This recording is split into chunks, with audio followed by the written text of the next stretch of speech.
petrol tractors from this era have excellent brakes, very little trouble at all.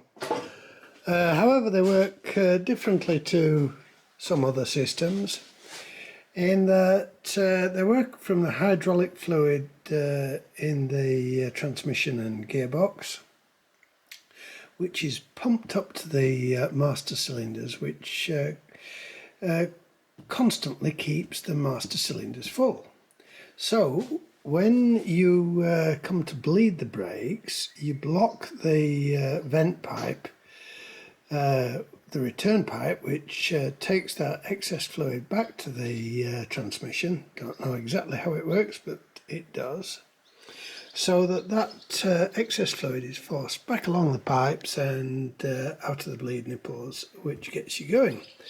Now they have a balancing valve in, so that when the brakes are used together, when they're locked together, you get equal braking on both sides. However, this means that to bleed the brakes, we have to clamp that pipe. First thing to do is just above the brake pedals,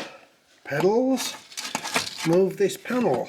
It's held on with 3 screws, one of them rather annoyingly situated behind the bonnet. And then, with that to cover off, you're supposed to clamp the return hose, which returns the oil to the transmission.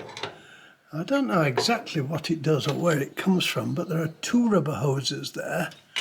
There are on this tractor anyway, and one of them is a fuel return hose, the lower one, and the other one goes into the transmission just down there somewhere. So I have identified that as the most likely one to be the brake oil return hose. Now, many years ago, I converted these old mole wrenches into a brake pipe clamp for flexible pipes, and they have been very useful over the past 40 years. There we are, pipe clamped. Then you take the link arms off and with a piece of farmer's string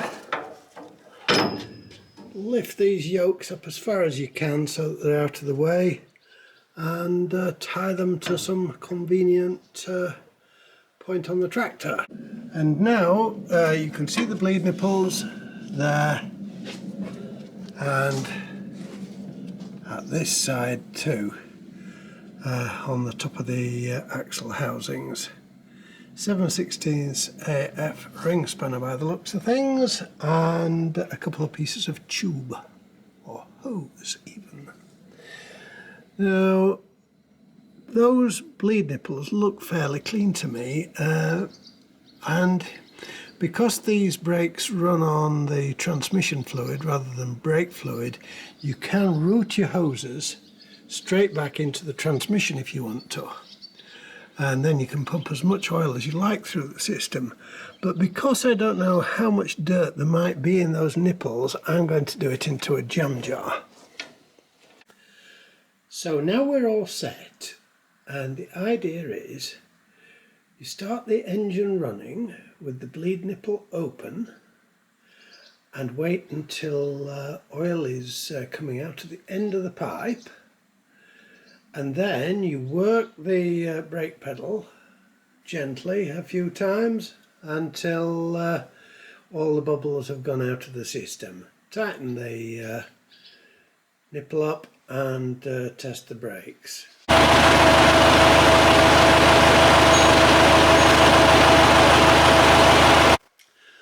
I had a couple of goes at it, and I probably got a mug full of oil out before all the bubbles finished. I've moved across to the other side now, which is slightly more difficult because the tipper pipe is in the way of the bleeder tube, so I'll probably just loosen this nut and bolt off and lift the pipe a little bit. Anyway, the fluid that came out, the oil that came out when I bled the first side was absolutely filthy.